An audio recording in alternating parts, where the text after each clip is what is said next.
The utility sector has long been full of companies that pay fat, reliable dividends. This sector has come down recently in the bear market of 2022, and this looks like a good time to take a look at the sector and highlight a few of its more interesting companies. It looks like there's some value to be found. I'm Nick, and this is the Dividend Growth Income channel. Thank you for joining me today. I'm not a financial advisor, just a guy who loves to share my love of dividend growth investing and building financial independence with passive income. Utilities are definitely not the most interesting sector, but they're a necessary one that provides the services we use to live our lives. Often these companies can operate as monopolies or close to it. As such, there's a reliability to their revenue and cash flow. Now, these aren't companies that are going to grow at an explosive rate, but many of them are cash flow machines that pay dividends like clockwork. And until recently, it's been tough to find value in this sector. As dividend investors, we almost all agree that SCHD is an amazing dividend ETF, and they hit that right balance of yield and dividend growth. But one thing it lacks is exposure to the utility sector. Now, there is an ETF I want to look at first. It's called XLU, which gives investors exposure to the entire sector for a decently low expense ratio of 0.11%. This pays a dividend of 3.27%, and that's a pretty nice yield. Dividend growth is averaging 3.5%. And that gives a pretty good look at the sector as a whole. Nice dividend, slow but reliable growth, and I think the sector has its place in any good dividend portfolio. And here are the top 10 companies in that ETF, with names you might know like Southern Company and Duke Energy or American Electric Power or Con Ed. Now, one idea I do like is buying shares in your own local power company and ultimately let them pay your electric bill with their dividends. And really, just buying into XLU here and calling it a day sounds like a plan to me. This eliminates the risk of picking the wrong one and keeps you diversified across them all. It's not a bad strategy, but you likely clicked on this video because you wanted to learn about some of the best stocks in this sector. So here are my top 4 for 2002 going into 2023. Let me know down in the comment section which utility stocks you own. Company number 1, Duke Energy. Duke is an electric power and natural gas holding company that provides services in Florida, Indiana, Kentucky, North Carolina, Ohio, and South Carolina, serving 7.2 million customers. Headquartered in Charlotte, they have a $68 billion market cap. They're down about 14% over the last year. Most of that drop occurred during September and October. This is one to keep an eye on. This might be the highest quality company in the sector in my opinion. The stock offers an enticing 4.5% yield. This is 9% above its 5-year average of 4.16%. If you want it at a 5% yield, your buy price is $80.40. The annual dividend is $4.02 paid out in quarterly payments of $1.50 in the months of March, June, September, and December.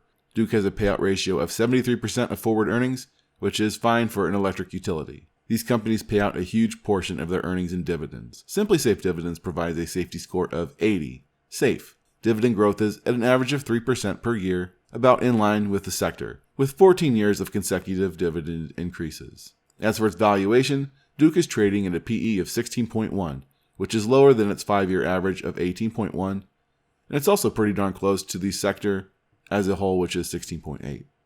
At the time of publishing, Duke is trading at $88.46, which is right off its 52-week low of $85.97. I love the stock under $90 personally.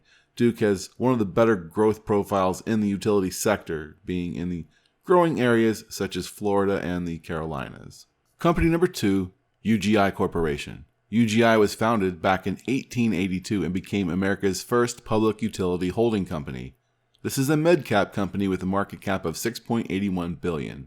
They have 4 components to their business. They are perhaps best known for their subsidiary AmeriGas, which is the largest propane marketer in the United States. They also provide electric and gas services to customers in Pennsylvania and West Virginia. There is a midstream service which supplies and markets natural gas and liquid fuels in various markets in the U.S.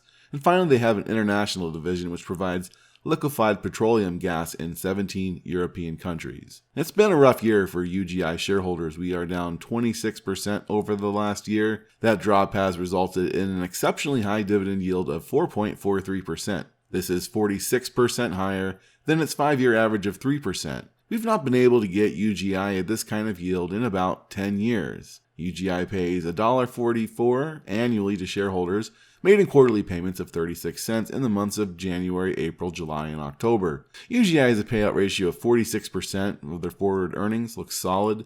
It's solid enough for Simply Safe Dividends to give a safety score of 99. They view this as one of the safest dividends in the sector. And look at the dividend growth stats. It's 34 years of dividend raises. And UGI is not usually included in the list of dividend aristocrats because as a mid-cap, it's not on the S&P 500. But the track record is there. 137 years of uninterrupted dividends. These increases come at a nice rate of 8% annually over the last 5 years. As for the valuation, it's trading 10.5 times earnings, far below its average of 15. And check out these valuation grades from Seeking Alpha. This is one of the more compelling picks in this sector, and it's often overlooked. Much to like, and I myself have been buying this stock, and I plan to buy more. Company number 3, American States Water Company, ticker AWR. The dividend king on this list, American States Water has 3 segments. It has long-term contracts with the U.S. government for its water system service. It also serves as a water utility for about 500,000 customers in California, and as an electric provider to Big Bear Lake, also in California. AWR is down a little less than 10% year to date, and they are paying a dividend of nearly 2%. Not the most enticing, but the yield is 17% above its 5-year average. And the yearly dividend payout is $1.59 per share, paid quarterly in the months of March, June, September, and December, at just under 40 cents per share. The payout ratio is 55% of forward earnings, which is great for a utility. Simply Safe Dividends gives us a safety score of 98. No real concerns here. And what AWR lacks in current income, they make up for in dividend growth with 67 years of dividend increases. This dividend king has the strongest track record out of this list. And after all this time, they are still growing the dividend at an average rate of 9% per year over the last 5 years. The investor section of their website states they are aiming to grow the dividend at a rate of 7% for the long term. As for valuation, AWR trades pricier than the average utility. Its PE is 27.8, which is far above its sector average of 17.2. However, it's currently well below its own 5-year average of 33.1.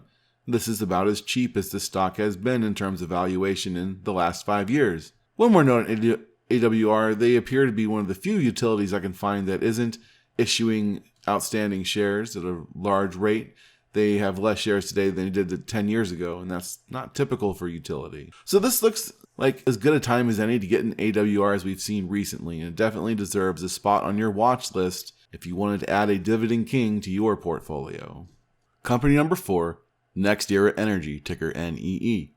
NextEra Energy looks like an intriguing opportunity here. NEE happens to be the largest public electric utility by market cap. They run several subsidiaries.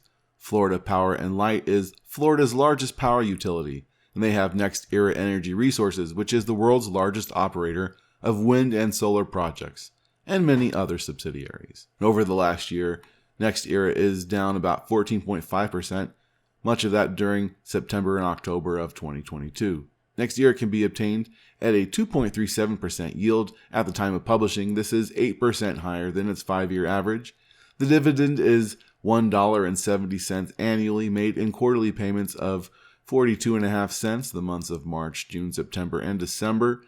Payout ratio is 60% of its forward earnings, and this has stayed very consistent over time. Simply Safe Dividends provides a safety score of 99. So this dividend is going nowhere but up. And up it goes indeed. Dividend growth is impressive. For 26 consecutive years, NextEra Energy has been increasing its dividend by 12% per year. And I'm not sure where else you're going to find double-digit dividend growth in this sector. Now, all that goodness comes at a price at 25.4 price to earnings. It's not cheap, but it's as cheap as it's been since the COVID crash of 2020, and it's below its 5-year average PE of 27.6. The profile is similar to AWR, really.